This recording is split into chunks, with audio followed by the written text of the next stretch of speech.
Quartiere Favorita del Terraglio, Mestre.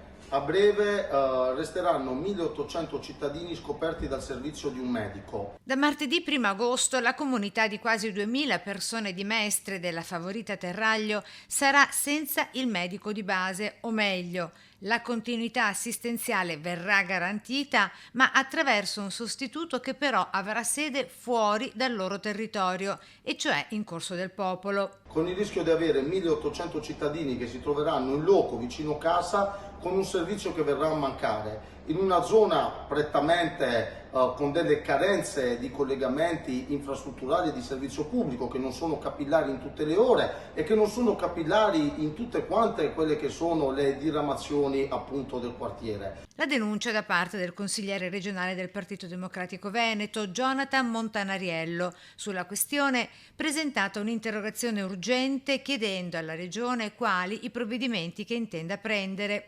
Noi abbiamo presentato immediatamente un atto ispettivo all'assessore Lanzarin per chiedere di intervenire e dare voce a quelle che sono le istanze e le preoccupazioni legittime dei cittadini. Le famiglie in questione si sono attivate mobilitandosi con una raccolta firme per chiedere con forza il sostituto sia presente almeno nella loro zona.